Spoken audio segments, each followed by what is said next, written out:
We're delighted that Patrick Kamath has agreed to join us as our third annual Liver Care Line visiting professor. This is a professorship that was started with a generous contribution from one of our liver transplant patients, Gene O'Connell. And the idea behind this fellowship is to expose our faculty and fellows to the brightest minds from other institutions around the country in liver disease.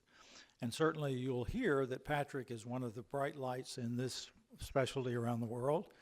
To give you a little bit of idea about Patrick, he has over 300 publications. He's trained over 200 fellows.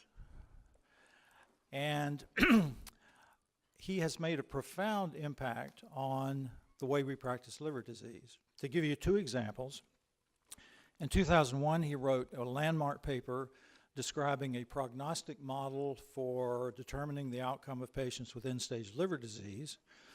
We now call it the MELD score. And that was quickly adopted by liver transplant programs all over the United States and is now the way organs are allocated to liver transplant recipients in the United States. Closer to the topic of this morning, Patrick was also the first person to alert us to the fact that children who had Fontan's procedures were at risk as they grew older for developing cirrhosis and hepatocellular carcinoma. And that has led to most major medical centers screening these children on a regular basis, and that's a significant part of our practice now, working with a cardiologist on that endeavor. In addition to these things, Patrick has had year after year after year after year of being voted the best teacher at Mayo, and he has a distinguished award from the American Gastroenterological Association for his teaching. So I'm delighted to have him with us. We look forward to hearing another of your brilliant lectures.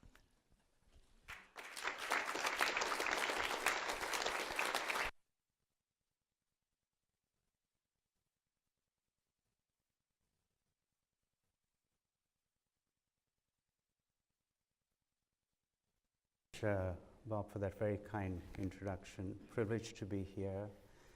Thank you for inviting me, John, Scott, Kiran, and I finally get to meet one of the legends when I was doing my fellowship, Chuck Pope. So privileged to meet you, Chuck.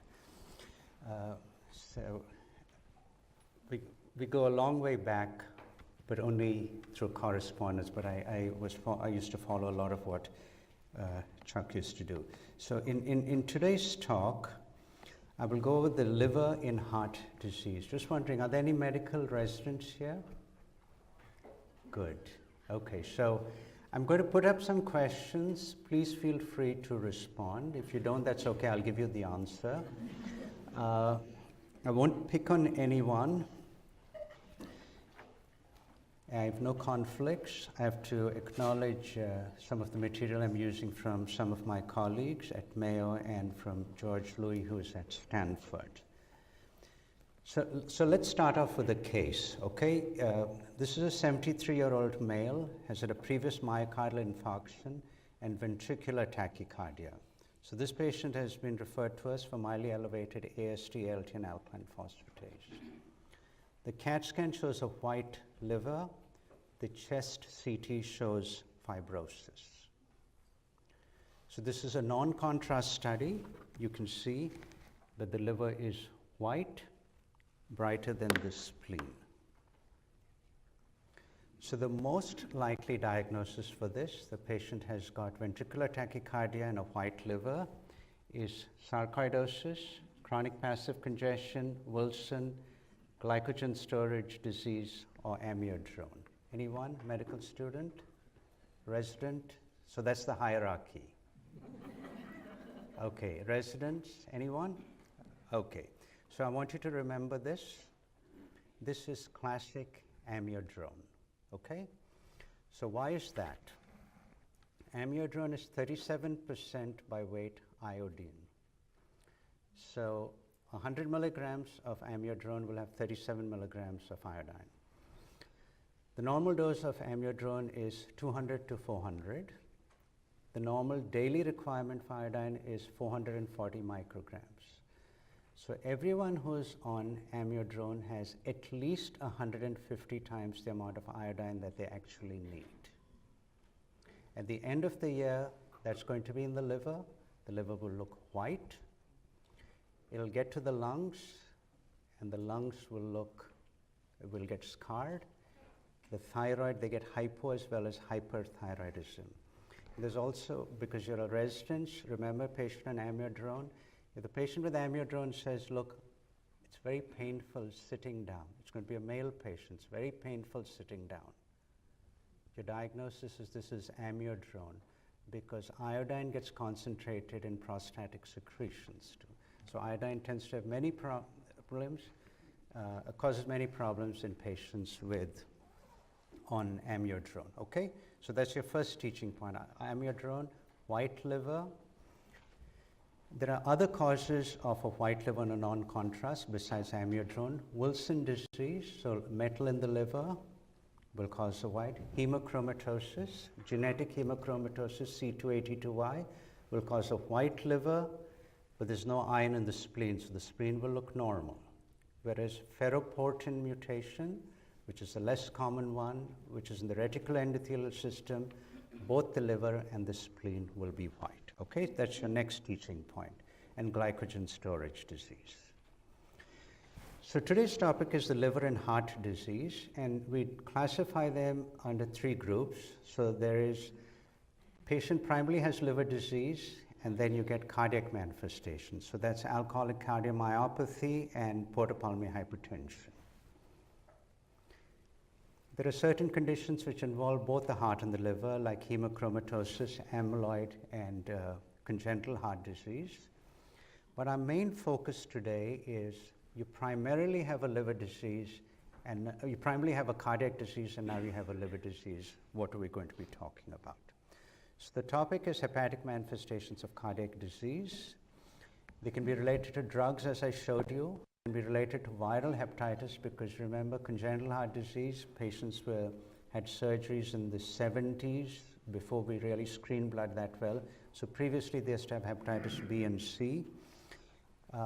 They received many transfusions, so they can get secondary iron overload.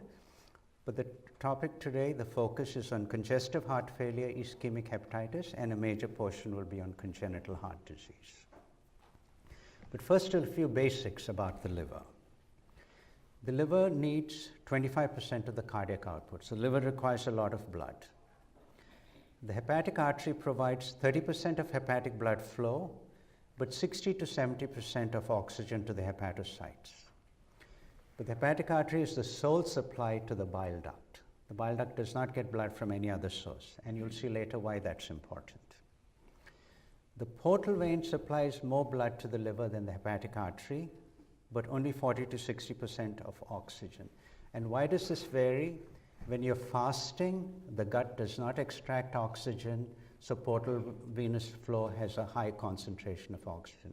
After eating, that oxygen drops, so the amount of oxygen supplied to the liver by the portal vein varies. Other concept to understand is right-sided cardiac failure increases hepatic sinus artery pressure.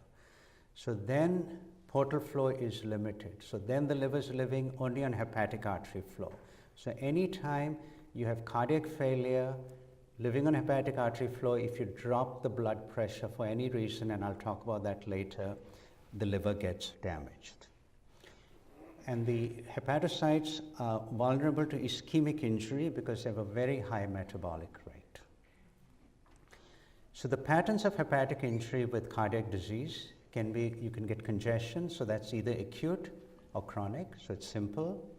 Or it can be because of low cardiac output, that's an ischemic, so that can either be acute or chronic. So this classification is oversimplified because you have many patients who have an overlap between acute and chronic and between congestion and ischemia. So we'll go over that again in detail, okay? So are these concepts clear, residents? Clear? Okay. Please feel free to interrupt me at any time. So acute hepatic congestion. You'll get that with acute tricuspid regurgitation, right ventricular infarction, and you can get that with the right atrial thrombus, which tends to plop in between and block off flow into the ventricle. The clinical pictures of acute Budd-Chiari, which means right upper quadrant pain, ascites, hepatomegaly, liver test elevation. So that's how acute hepatic congestion occurs, and sometimes it's difficult to differentiate from acute Budd-Chiari, and I'll talk about that in a bit. So the picture of acute hepatic congestion is ascites, right upper quadrant discomfort, hepatomegaly, and ascites. Simple physical examination, put pressure over the liver or actually anywhere over the abdomen. Look at the JVP. If the hepatojugular reflux is positive, the inferior vena cava and hepatic veins are open. So that is cardiac failure. And you tend to get a pulsatile liver. In acute hepatic congestion, bilirubin will go up. AST and ALT are about 5 to 8 times the upper limit of normal. Okay? So ascites, right upper quadrant pain, elevation in the liver test. And I told you it's sometimes difficult to differentiate cardiac from Budd-Chiari syndrome. So here's a patient referred to us for Budd-Chiari syndrome. Most important finding is here. In Budd-Chiari syndrome, the hepatic veins are collapsed or thrombosed. Here they're actually big. But otherwise, this picture, this blotchy appearance of the liver is with any right-sided failure or Budd-Chiari syndrome. So any venous outflow obstruction will give you that picture. But here, the hepatic veins are big, and if you go up further, that's a large right atrial tumor that is looking like Budd-Chiari syndrome. Suspect cardiac when you have bilateral effusions. That's not really common with Budd-Chiari. So let's look at ascites. Show you how difficult it is sometimes to make a diagnosis here. So here's a patient referred by a major university hospital for ascites. No risk factors for liver disease or malignancy. Cardiology echocardiogram twice was negative. Patient has ascites, no stigmata of chronic liver disease. Serum chemistry entirely normal, good albumin, high acidic fluid protein, albumin 1.5. So this is a high serum albumin acidic gradient and high acidic protein. Okay, one of these tests was diagnostic. We did more than one test, but one of these tests was diagnostic. Which one is it? Is it the CT? Is it HVPG, transjugular biopsy, right heart pressures? And you can do all of these in these patients. I'll give you the approach to this. But which do you think was diagnostic? Yeah?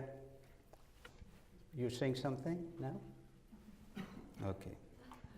Actually, the best defense ploy is when you ask a question, look down and pretend you're meditating. No one will ask you, okay? Good. So we'll show you why the CT and MRI of the chest was diagnostic.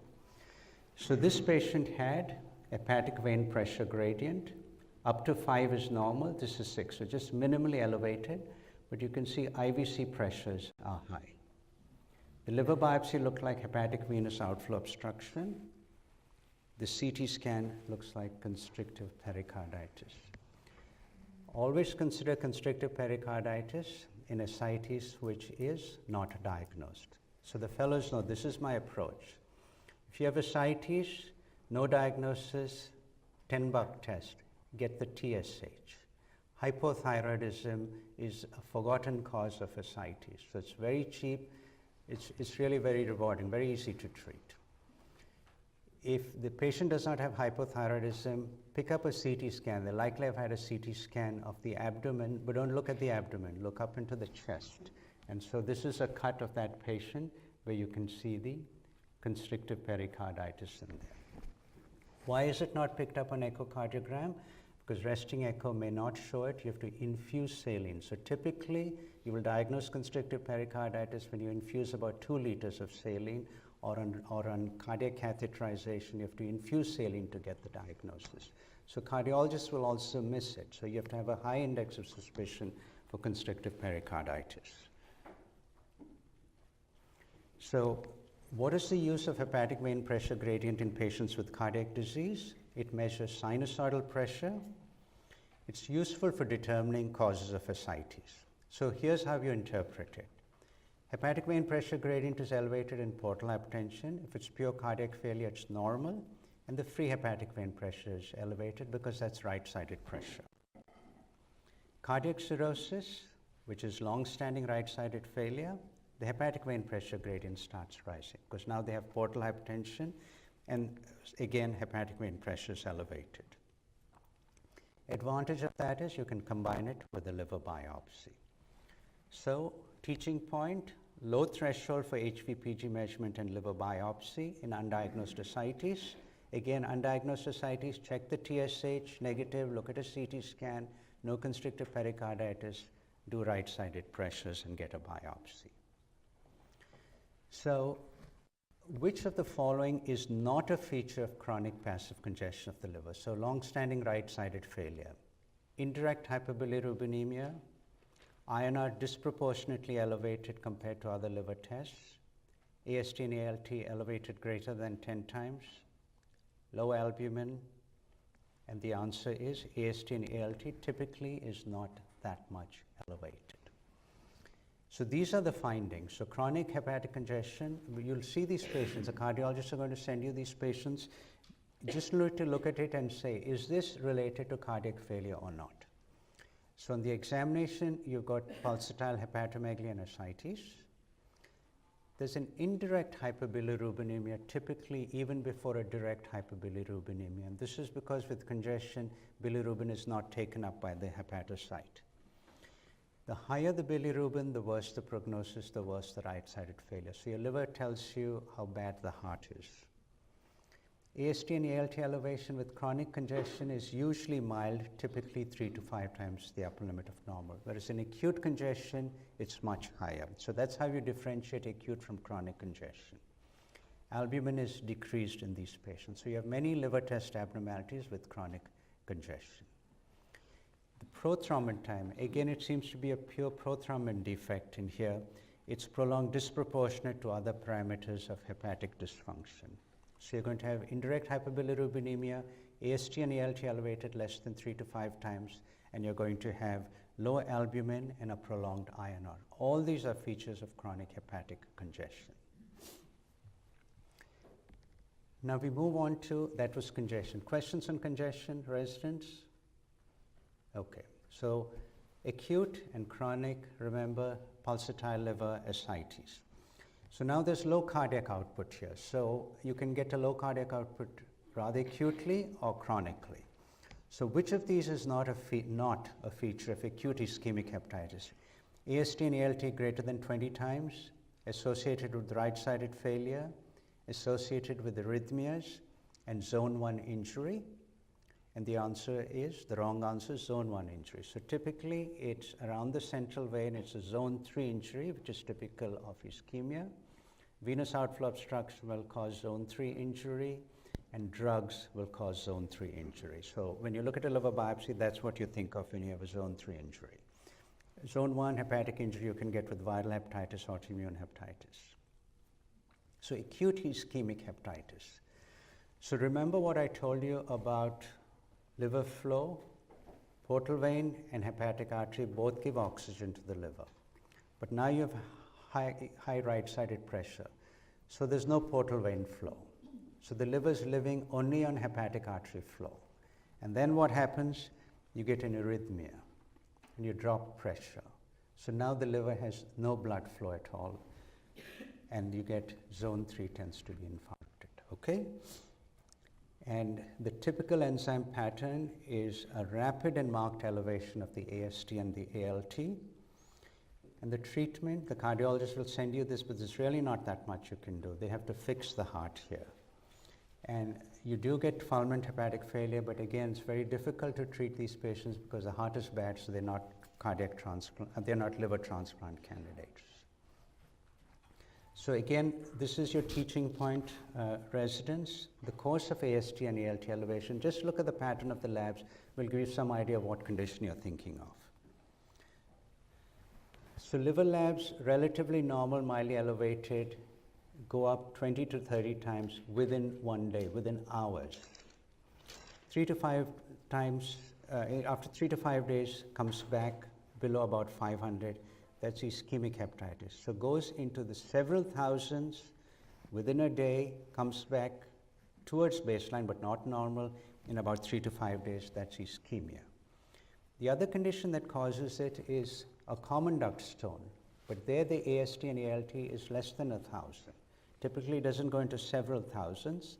Also comes back to normal in 3 to 5 days, but much lower, can be close to normal, whereas an ischemia doesn't come back to normal for a few weeks.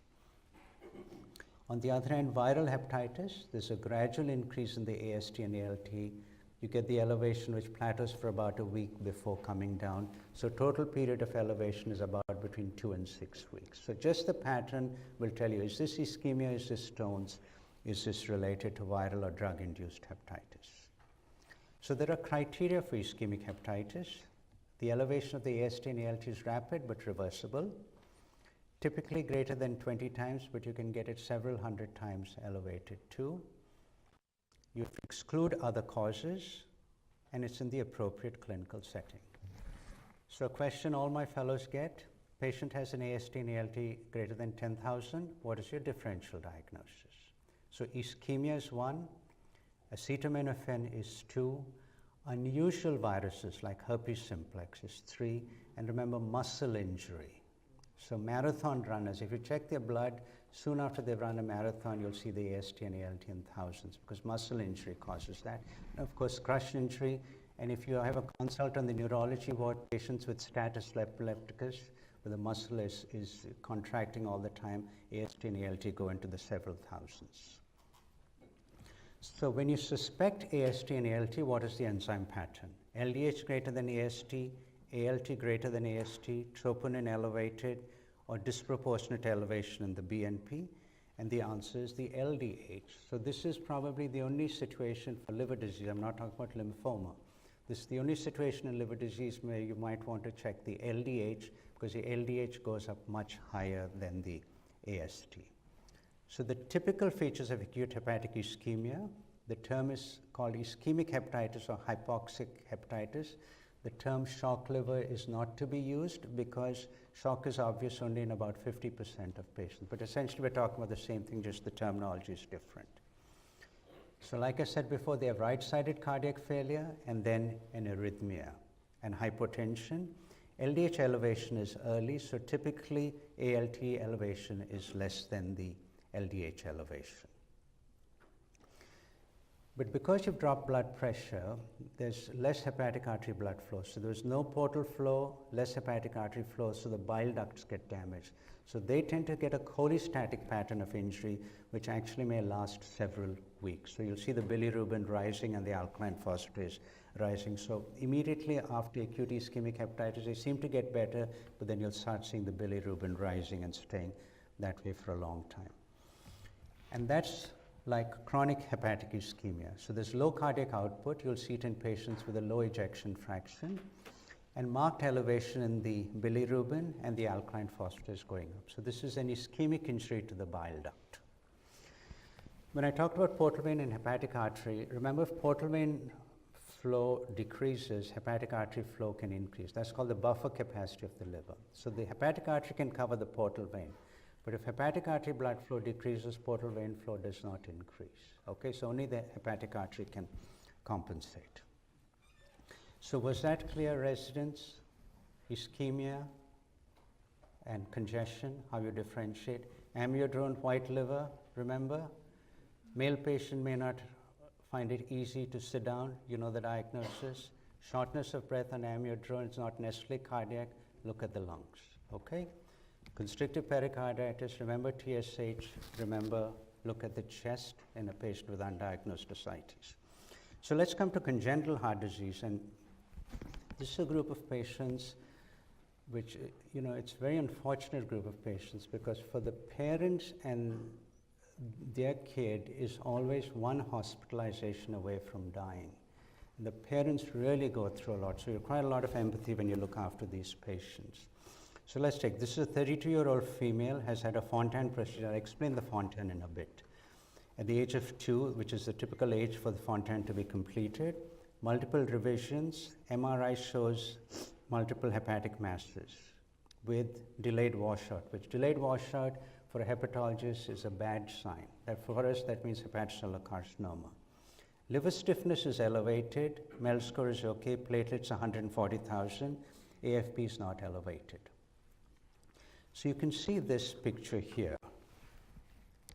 Arterial enhancement and washout. That is extremely worrisome, okay? And we used to be really worried about these patients. We are less worried about this pattern now, and I'll show you why. So you have many options here. A high suspicion of hepatocellular carcinoma here. So you could either biopsy the mass, you could list the patient for combined heart and liver, you can list for liver alone, say this HCC because the cardiac is not that bad, or you can consider treatment for HCC saying there are just too many HCCs, so we're not going to transplant this candidate. Or you can say we'll follow up image in 3 to 6 months. You've got several options here. Before we knew better, we used to be worried and we biopsied this patient. And that showed focal nodular hyperplasia, okay? That's a benign condition. You get it with cardiac disease and vascular disease. It's just normal hepatocytes all clumped together. But patients are at risk of hepatocellular carcinoma, and so you have to know how to differentiate the two, and that will be the discussion today. But we have several questions related to congestive heart failure, to congenital heart disease in the liver. So one is, what are the risks of liver disease? So who's prone to get disease? How do you assess fibrosis or cirrhosis in this group of patients? How do you diagnose HCC? When will you do a liver transplant? And a combined heart and liver transplant versus heart transplant alone. Okay, risk of liver disease and congenital heart disease first. The Fontan procedure, Fontan was a French surgeon, did his first surgery in 1969, published it in 71. So this is for single ventricle physiology. Single ventricle physiology means one ventricle is receiving blood and pumping it. Just one ventricle. So normally, the left and the right ventricle work in parallel. Blood's coming into both ventricles are pumping it together. In single ventricle physiology, it's in series. So blood is returned to the ventricle, pumps it to the lung, returned to the ventricle, pumps it to the systemic circulation. So it's doing twice the amount of work, okay? So it's working in series. The two common conditions that you think of single ventricle physiology, I'll show you. One is if the left ventricle is not working, where you're working only with the right ventricle. So you can see here, hypoplastic left heart syndrome, ventricle not working. Which of your residents is going into cardiology? Anyone? GI? Oh, at Mayo, no one? Okay, at Mayo the ratio is about 3 to 1, cardiology to GI, that's what they want to do. So I always say poor choices 3 out of 4 times. Okay, so here's what happens in the hypoplastic left heart syndrome. So we don't have a ventricle here. So the right ventricle, blood comes to the right ventricle, goes to the pulmonary artery, okay? Some of it goes to the systemic circulation through a PDA. Goes through a pulmonary artery, comes back to the left atrium, and there's typically a shunt, gets back into the right side, and is pumped out. So at all times in the systemic circulation, you're going to get mixed blood, oxygenated and unoxygenated. The little more common condition is tricuspid atresia, but the problem here is that the right side is not working. So blood comes to the right atrium, pumped through a septal defect into the left atrium, into the left ventricle, out through the aorta, but through the VSD into the pulmonary artery. We also have a PDA here. So you can see both these conditions, there's mixture of arterial and venous blood in the systemic circulation, okay? So the goal here is systemic blood needs to get to the pulmonary artery, because otherwise systemic blood is not getting into the pulmonary artery. So for that, you do the Fontan procedure. Okay, so the Fontan procedure, the first part, which is typically done by the age of 6 months, the superior vena cava is connected to the pulmonary artery. So blood from the upper half of the body is now going to the pulmonary artery.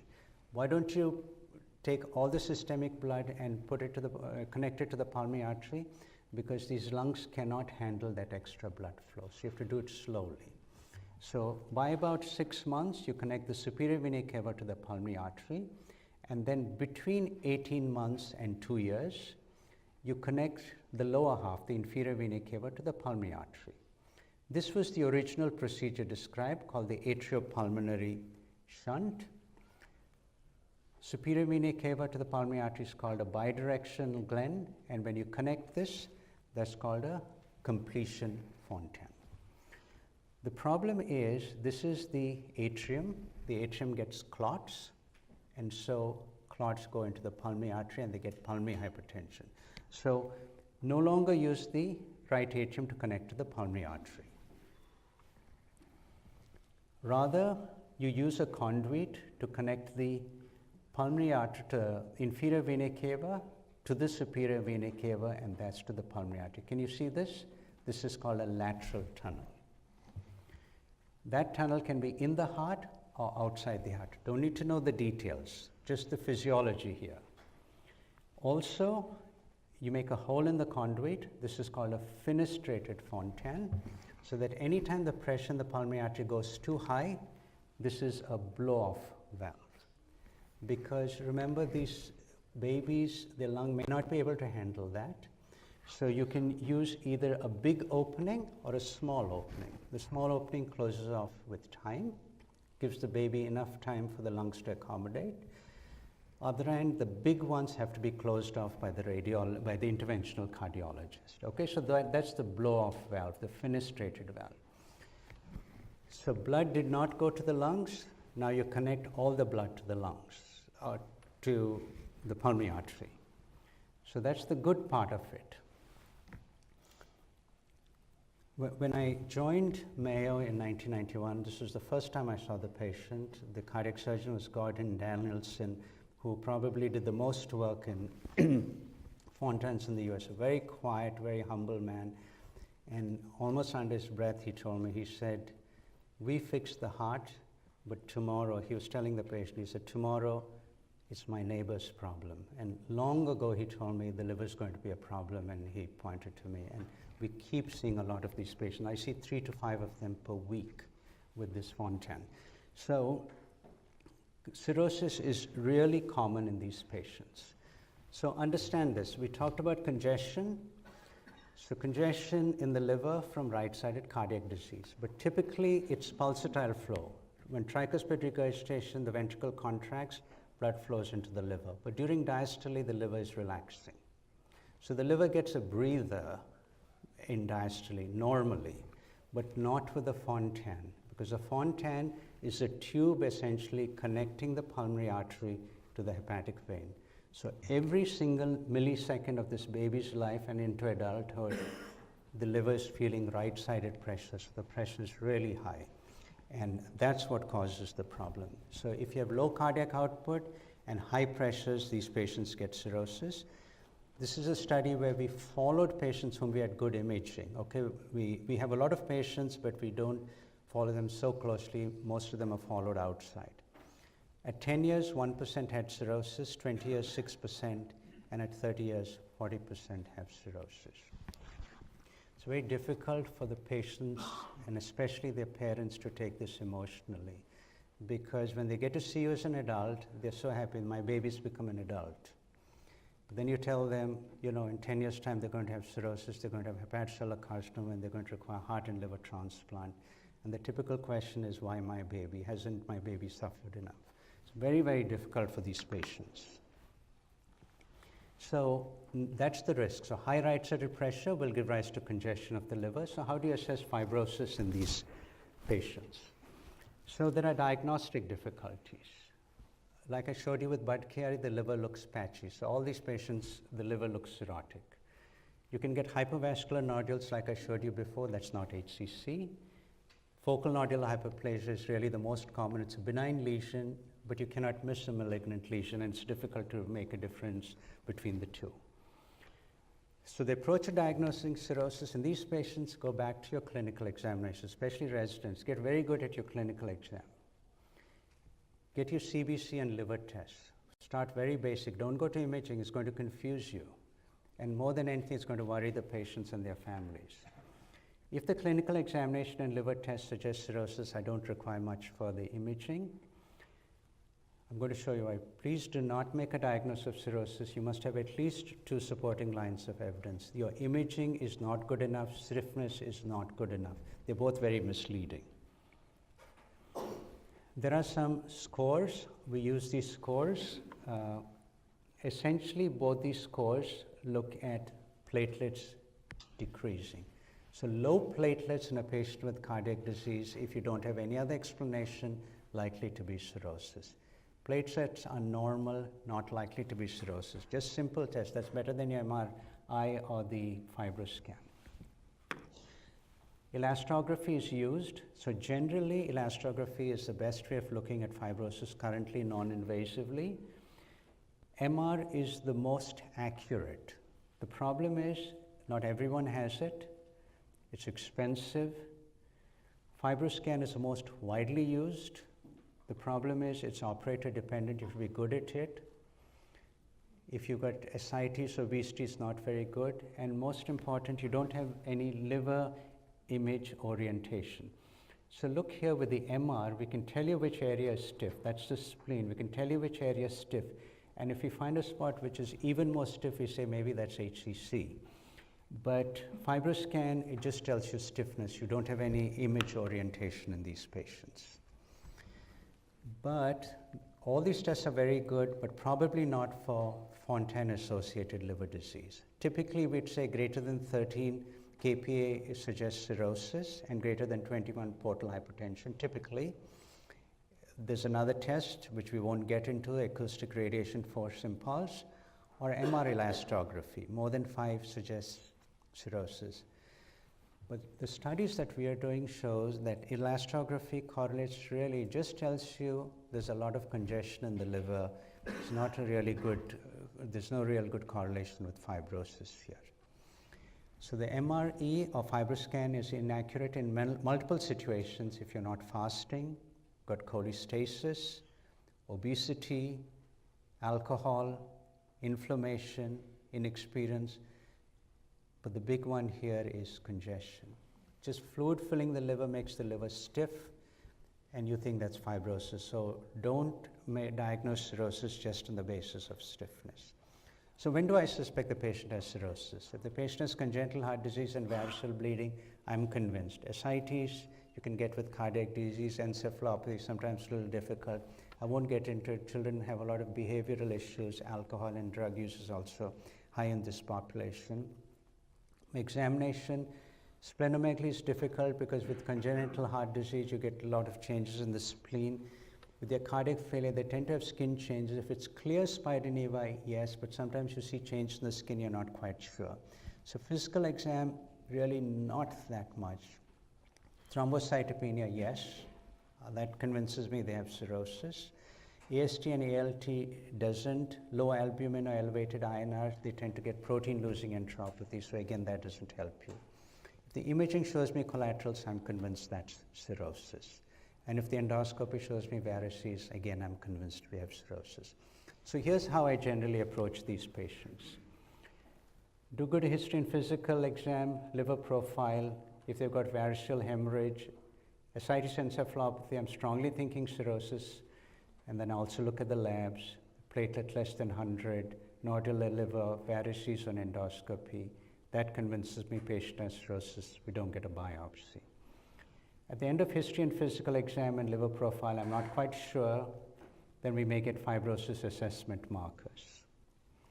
If fibrosis assessment markers are reliable, we agree, then I'm convinced the patient has cirrhosis, no need for biopsy.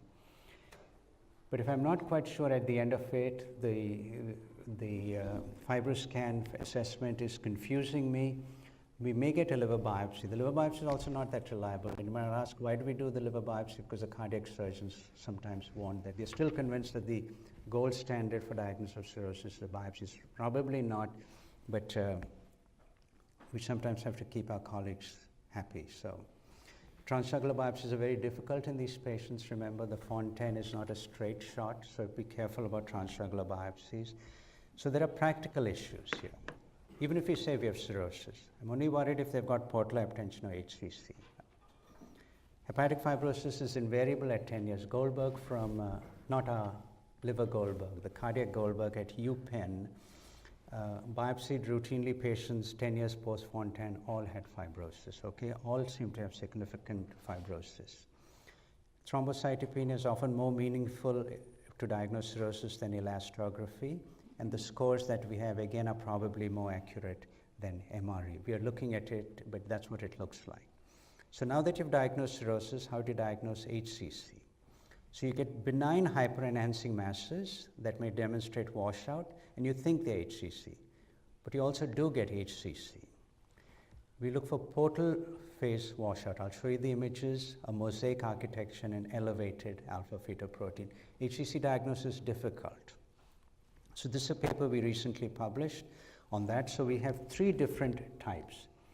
So here we have a patient, arterial enhancement, lead vessel, isointense on portal vein phase, isointense on delayed. This is the appearance of a classic FNH. We would not worry about this patient. But then there's confusion here. So we get a patient here, arterial enhancement, seems to be washing out and delayed phase has washed out. Before we were worried about such patients. This is FNH on biopsy, and you can see this 2 years later, no growth at all. So that's when we realized we're not diagnosing HCC accurately. So I'm going to show you how we diagnose HCC, but it's not based on a huge amount of literature. It's based on 9 patients. We do get it, but it's not that common. This is the typical washout that we see. It tends to be in the portal venous phase. It's heterogeneous. We call it a mosaic washout. That is the typical appearance. In the portal phase, you see a funny appearance. So how do we approach? If it's hyperenhancing with delayed phase washout, that's worrisome. You're typically FNH, but we need more proof of that. So you can either do a EOVIST study, or you can follow up in 3 to 6 months, or you can biopsy. We discussed this with the patient. We are more convinced of HCC if you get venous invasion. This is delayed, or portal venous washout, or if it has grown in 3 to 6 months, or mosaic architecture. We routinely check the AFP because all of our patients have had elevation in the alpha-fetoprotein. So then the indications for liver transplant. So like all liver disease, you consider liver transplant if the liver is not working or if they have hepatocellular carcinoma.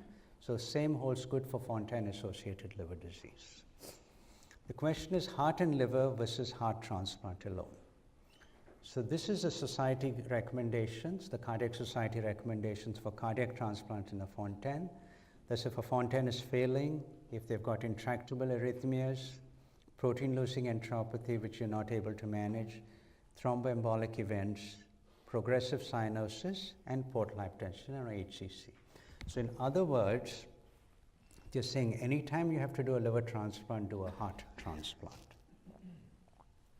And I think the heart is generally good for the liver. So this is a study from my colleagues, combined heart-liver transplant versus, so this is simultaneous heart-liver transplant versus isolated transplant. This is T-cell mediated rejection. Don't worry about the details about these terminologies. This is the International Society Heart-Liver Transplant. All I want you to focus is on this. Remember, this is when you put the heart and the liver together, this is only the heart. Don't get significant rejection at all once you put the liver. And why is that? Because the liver sucks up all the antibodies and protects the heart. Typically, when you do a heart-liver transplant, you put in the heart first so that the liver gets perfused well.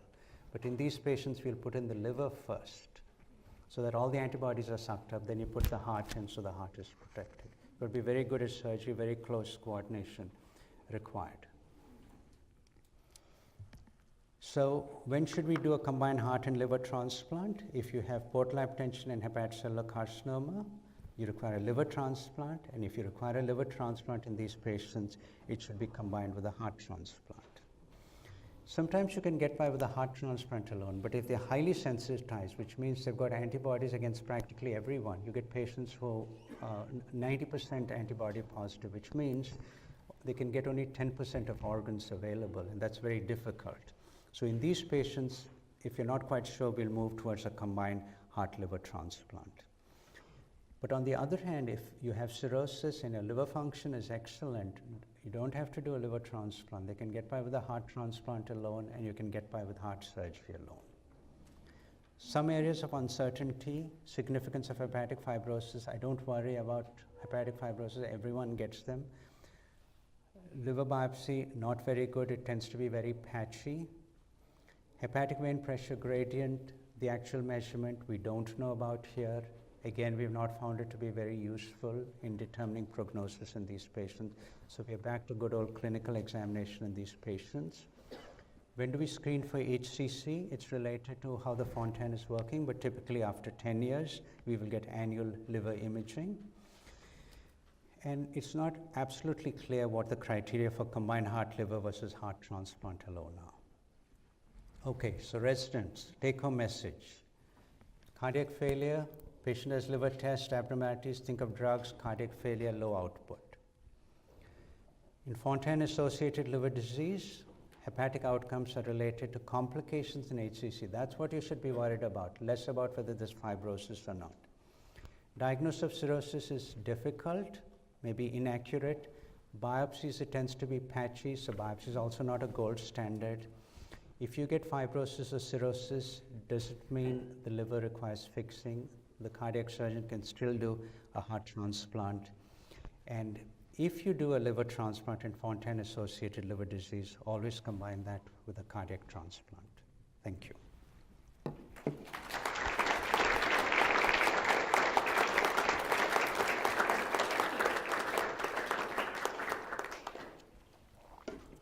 Questions?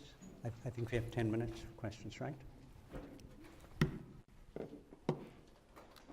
We have a very high volume of Fontan patients, and I think we're learning who needs combined liver heart if they have liver disease, etc. How do you talk your cardiac surgeons into doing a heart alone in somebody with advanced fibrosis?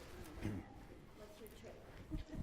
So the question is the large population of Fontans, and how do you convince the surgeon to do a heart transplant alone?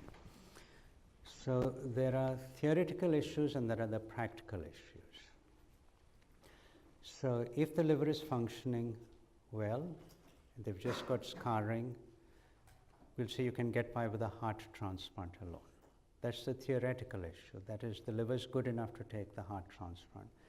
The practical issue is that this patient's going to wait 18 months or so before they get a heart transplant, and the heart pulls the liver, which means in those 18 months the heart is going to get worse. And then you will also require a liver transplant. So when we talk to them, we say, if you can get the patient to a transplant quick, typically within 6 months, you can get by with a heart alone. But if the patient's going to wait for a long time, we'll probably require both, and please, we need to see the patient in 6 months. There's a general reluctance to do transplants in this group of patients. That is because the sternum has been cracked open 3 times. It's very difficult to do that. They have a PRA positive, which is 70-80%, so you get only a limited number of patients. And doing a liver and heart transplant is challenging, but on the other hand, it's extremely rewarding. Yeah, it requires a lot of discussion. There's a lot of pushback before. There's still the occasional pushback, especially if a new cardiac surgeon joins, but we sort of work together on that, realizing we sit in on their transplant meetings, so one of us will actually go there and talk to them about it. But it's not easy. There's no, like I said, it's not an easy decision, and there are no clear guidelines when. And generally, it's how I feel, whether they can do that, because hepatic vein pressure gradient is not reliable. Liver biopsy is not reliable. If liver function is bad, then of course that's clear. But if liver function is good and only fibrosis, then it's a bit of a feel, yes, they can do a heart alone and a heart or liver. Not easy. Scott? Questions, I guess. One is following your cohorts, and one is a practical aspect. So the first is when you do the heart only, and there's advanced fibrosis, cirrhosis, maybe you're on the border of portal hypertension, how often and how long, what's a timeline to see improvement in the liver? Yeah, so that's good. So the question is, if you do a heart alone, how long does it take for the liver to get better? So we don't have a lot of data because remember, it's probably less than 10 patients whom we've had it. I can give you on cardiac surgery, when patients have got fibrosis. So our constrictive pericarditis group, so we've got elastography on those patients as a marker. And that stiffness changes at 4 weeks. That's when we typically see them. Liver function elevations, which are they're pre-operative, get better. But in the Fontans, I cannot tell you about fibrosis. One of the things we know is even before a Fontan, these patients tend to have hepatic fibrosis. You know, with the babies tend to have that. So I cannot give you a clear idea about exactly when it will get better in these patients. The question is, will it get worse, the liver function? So if you look at the New York paper, I think it was late in 1999, so when they looked at heart transplant at Fontan, and there was a group of patients, it was almost 25% of them, who did really badly post-transplant. And they died of multiple system organ failure, they had jaundice and things. So you know these patients actually had cirrhosis, and it was not diagnosed, and they had a heart transplant alone. So there's a group who will probably also do badly if you do a heart transplant alone. And that's the reason I said it's a feeling that maybe this person will do well or not. I cannot give you a clear number to say when it will get better and whom you should do a heart alone versus heart liver. Difficult. The practical question is your institution, and then what's your recommendation outside for who would do the transjugular liver biopsy in a Fontan patient? Is it your cardiologist, is it your interventional radiologist, or is it a combined approach? Right. So the question is, who will do a transjugular liver biopsy? Is it the radiologist, or is it the cardiologist, or is it combined?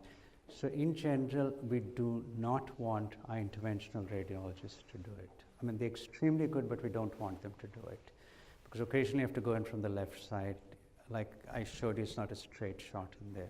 So we've got 2 of our adult congenital heart disease cardiologists and 1 of our pediatric congenital heart disease cardiologists who are being trained on doing these biopsies. They're not quite ready to do it alone because with time, before we used to do more biopsies. Now I'm not convinced a biopsy is helping me. It just depends on where you do the biopsy. If I can digress a little. So there's the UPenn study where they looked at the explant livers and they looked at the biopsy before. So before they went to transplant, they said, yes, cirrhosis, no cirrhosis. Then they looked at the explant, cut it up and said cirrhosis, no cirrhosis. They were wrong 50% of the time. So that the biopsies are not that accurate either in these patients. So we require it less. And that's why the cardiologists have not got enough experience for that because we're not asking for it. But I think eventually it should be a cardiologist who understands the Fontan well who should do the biopsy. That's what we're shooting for. We're not there as yet.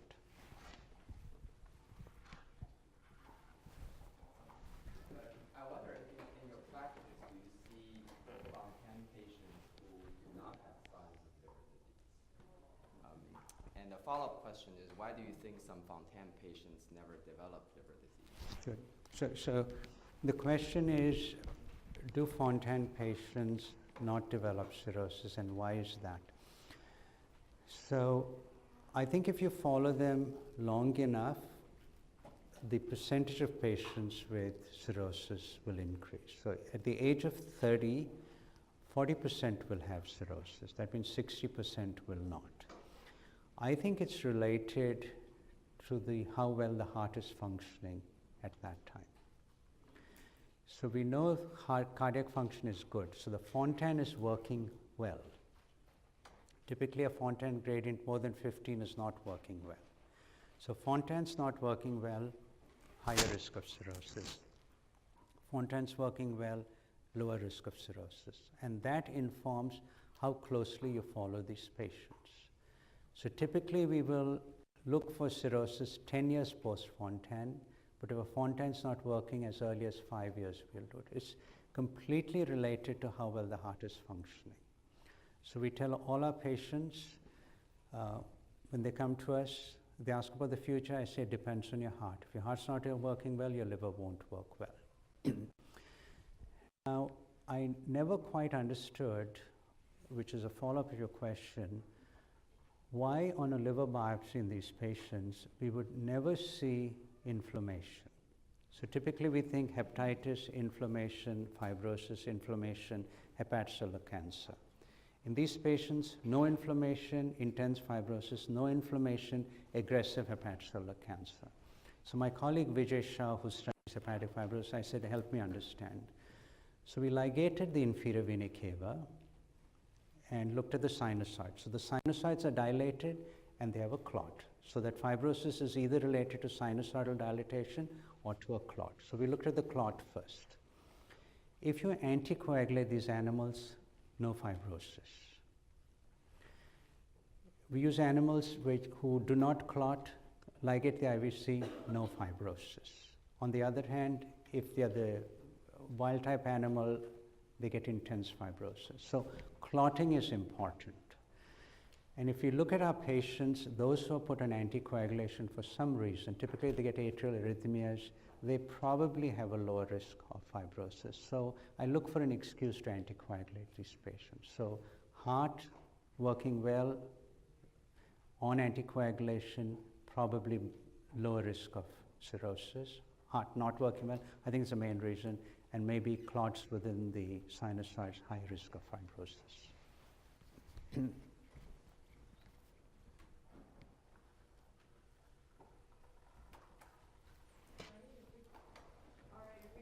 Another round of applause. Thank you so much for all of your teaching.